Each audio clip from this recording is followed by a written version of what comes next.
having this ability to be able to create editorial page, things like that, is much easier than having different install of WordPress, because you share the database and users and taxonomies. So I skip it. Okay, WordPress.com. I've been talking about WordPress.com, but to see the scale of what WordPress multi-user version can do, you can see the numbers: 10.6 million sites on WordPress.com, and 250 million monthly uniques, 2 billion page views. This is handled by one install of WordPress multi-user version. And in fact, WordPress.com is actually using the trunk of WordPress 3.0, which is still beta version, but they're adjusting things to being able to use it, because when the switch comes, WordPress 3.0 is going to be what's powering WordPress.com. So you have the ability to, if you want to, you can run these big sites if you know about servers and how to optimize. It's the same software that we're using to run this big scale site. And this is a page, this might be a little bit old screenshot, but this is how you switch from single install to multi-user version of WordPress after WordPress 3.0 comes out. You just go, you actually have to add one line of code in WP config, and then this network menu comes up. So you just have to follow the directions, and there you have WordPress multi-user install. Okay, so that's one thing. And next thing is new default theme. So since WordPress started, it's had the theme functionality started, and they had Kubrick. That's a blue theme that has blue header and rounded corner. I'm sure everybody's familiar with it. And that was always the default theme for WordPress. And for this release, they decided to come up with a new theme that's called 2010. And this is how it looks like. The reason they decided to discontinue, or I guess switch to a new default theme, is not because they didn't, people didn't like the look of it, but in part maybe people were kind of getting tired of looking at the same rounded corner, same blue header. But anyways, that's not the major reason. The reason is that there are so many more functionalities that WordPress can handle, but Kubrick wasn't unfortunately using those different functionalities. So they decided to showcase and also make an example of WordPress capability of the latest version. So this is 2010. And the features include custom background. So when you're on a Twitter admin page, you can change the background. So you can do that with WordPress new theme 2010. You upload your background and say, okay, I want to tile it, repeat horizontally, or attach fixed without using any CSS technique. You can do everything from the admin panel.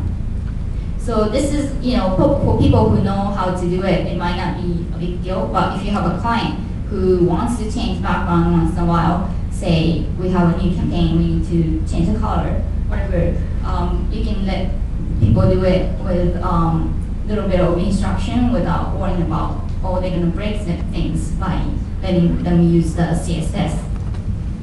And also you can package custom header images. So this is a set of images that's included in 2010. Now you have just few images that's also included in theme package or theme file folder. And then you can change those by just going into the admin panel and clicking and save.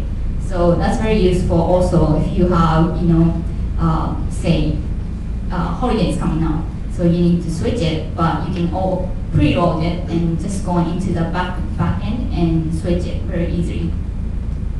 And widgets. what the 2010 theme has a lot of widget areas, including primary widget area, secondary widget area, and 4 footers. So this is how it looks like. The primary and secondary area, they're just combining 2 areas of sidebar. So if you decide to change CSS and have 3 columns instead of 2, or left and sidebar, right sidebar, you can do that because the code is already there. And you can use the footer widgets to show more widgets without cluttering the sidebar. And you can see 2010 demo at 2010dev WordPress.com. This is a demo site. You can see the live version of 2010. And another feature in WordPress 3.0 is a custom menu. So, widgets. You can have custom widgets without changing the theme template. And you can do that with custom menu now. One of the biggest concern about people downloading themes and customizing it, surprisingly, sometimes they don't know how to change the navs, or they want to do it so often, but they don't want to go into the theme files. Now, custom menu feature let you do it without changing the theme file.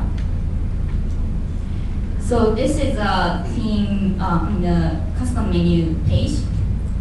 It's kind of hard to see, but actually you can add custom links, pages, and categories.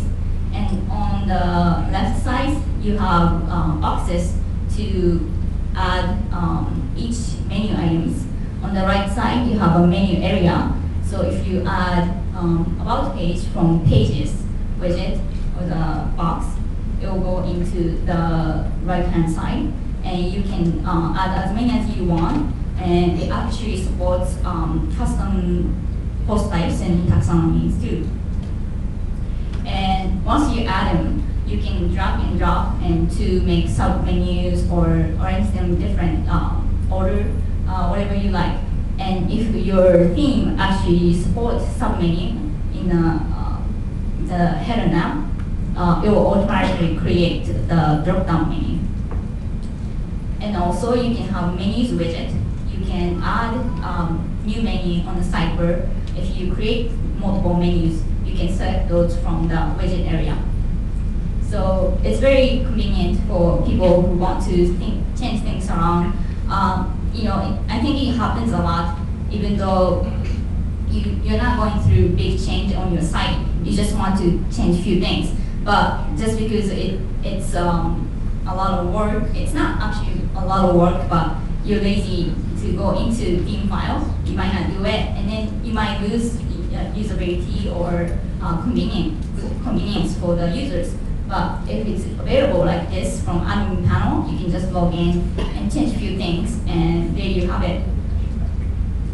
And post types and taxonomies is also a not a new feature, but something that's going to be more supported in WordPress 3.0. So post types is something like pages and posts on WordPress. You can create blog posts and what's called static pages, and they're categorized as post types.